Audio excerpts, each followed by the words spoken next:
So I thought today I'd make a little bit of a different video. It's more of an informative one, just generally like organization. I've made some of these videos in the past. I remember I made a video showing you guys how to fix like a booster box where like the top, you guys know like the top of the booster box, how sometimes they're pushed in. Well, you can actually fix them in some cases. And if you guys want to watch that video, you can go search up on my channel, search up like damaged booster box or something like that, or box topper, how to fix like the top of it. I have a video on that. And you guys like that type of thing. So hopefully you guys enjoy this one because damaged sealed product is a very interesting topic in sealed collecting slash investing. And in this video, I want to share with you guys what I'm doing here, which I've already been doing, but I decided today, you know what? I'm gonna get a separate box and label it damaged. Now, I'm very organized with all of my sealed product. I'm at the point where it's like crazy. We have super large amounts where it's crazy to organize, but I do like to keep my stuff in in an organized fashion. Like for example, I keep all my prismatic ETBs together, all in the same box. I don't like to mix and match stuff. At the end of the day, it doesn't really matter because I have a spreadsheet, but nonetheless, I do like to keep all my stuff organized. And I've already sort of been doing this, keeping track of damaged product.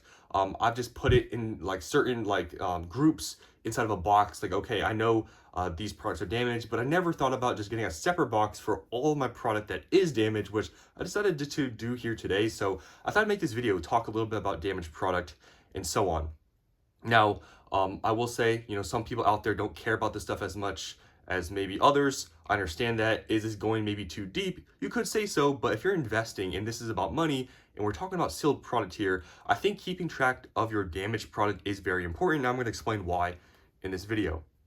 So whenever I buy stuff, whenever I buy sealed product, whether it be online or in person, I always, always check the condition of everything. So if I buy 30, 40, 50 ETBs or whatever, it doesn't take long. I'll just check each one. And once in a while, I'll get a damaged product, whether it be a seal torn or the box is slightly damaged. And I'll purposely always put it to the side, put all the mint ones in a certain place, and then maybe, knowingly put, the damaged one in the box, maybe on top of everything else so I know it's damaged. I've always been doing that. And it's just something I do because this is sealed investing. Product condition matters. So I'm very organized. And like I said, I know some people, this may be like too much, but I'm just very organized in general. So this is something I've always done. But, like here today, I decided to get a separate box. So I'm just going to show you guys, a few products, unfortunately, that I bought and they were slightly damaged. Some of them, most of them are pretty minorly damaged. It's not a big deal. But here's the thing. When you sell a sealed product, and this is what's important about, condition and of your sealed product and sort of knowing which ones are damaged or not, the condition of your sealed product matters. It does matter, unfortunately, or fortunately, it's a thing. Why? Because when you're selling something for a premium sealed, it needs to be in good condition, or else who's going to want to pay the same amount for something damaged to put on their shelf as something that's minty fresh? It's not the same thing. So a damaged product is worth less than a non-damaged product. Now, what does this mean? Because I see it a lot of times, like people online, especially if you're new, oh, this is damaged, this seal is torn, should I keep it? Is it worth it? There's varying degrees to damages with sealed product. You can sometimes have a box that's crushed in half. Okay, at that point, just open it, right? Open it, salvage what you can, just have fun, okay? But if a seal is just slightly torn, or if there's a slight dent on the box, you don't have to open it. But what I would do, which is what I'm showing in this video, I'd just put in a separate box, keep it away from all the minty ones, so you know which ones are damaged, because those boxes you will have to, sell at a slight discount. Now, it depends obviously how bad the damage is, and therefore, if it's like a slight tear in the seal, maybe a few percent off. If it's a pretty big dent, maybe 10% off.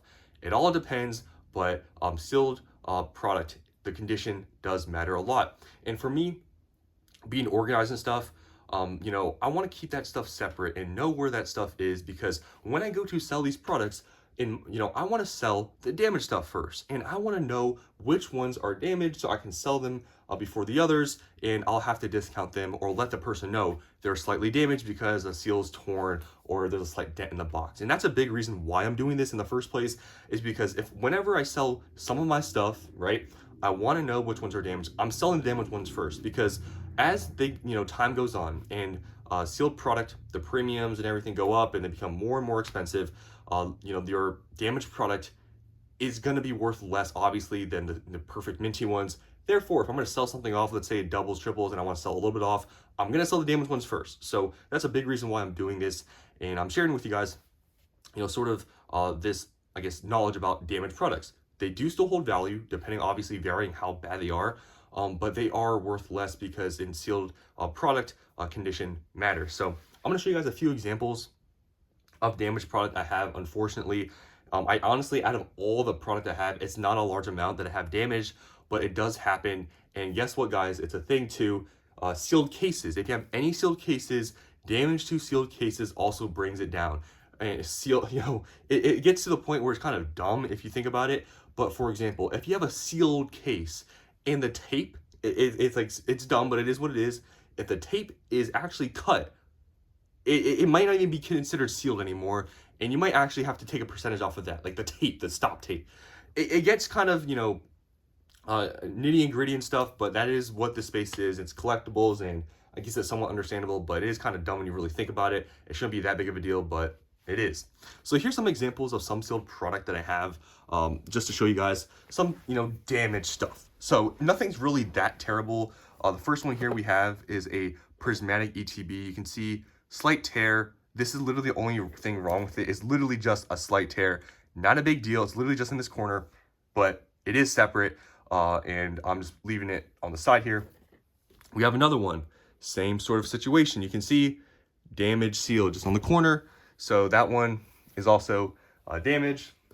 I have one, unfortunately, when I bought those 151 booster bundles, I had one that was slightly damaged. Like right here, you can see slightly damaged. It goes into the actual booster bundles, not only on this like 2-pack thing. So unfortunate, but luckily it was just one of them, and this one's fine. So it is what it is. This Pokemon Center ETB, I don't know if you guys can tell, but maybe you can see here, it's like slightly creased on the top. Not a big deal. This is like the slightest one. Luckily, it's not like I feel like this is not that bad compared to maybe like a bigger like torn seal, but kind of sucks because the PCTBs obviously are going to be worth quite a bit in the future. And it kind of sucks. This one's slightly damaged, but it's a slight crease. It's not the biggest deal, but it's worth pointing out. And lastly here, the surprise box. I have a few where they were from Pokemon Center, and just they cut through the case, I guess, and there's like a tear in the top here. So you can see like these are pretty much like my worst ones. I guess I have one here that is the worst one actually. This one probably takes the cake.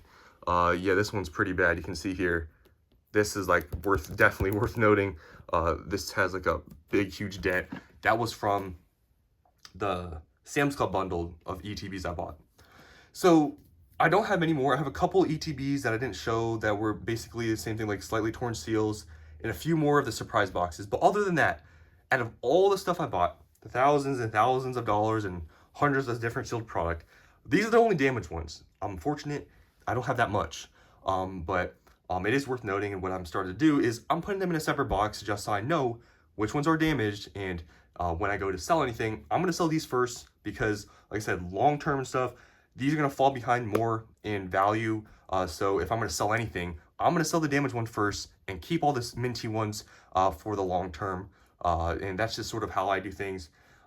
They're still worth stuff. They will still go up in value even over time, like 5-10 years if it's damaged. People will still buy it, but you will have to take a percentage off, and the percentages, once it gets more and more expensive, are going to be bigger dollar amounts. And for me, I'd rather keep the minty stuff. And it's not really that hard, guys, to check all your sealed product.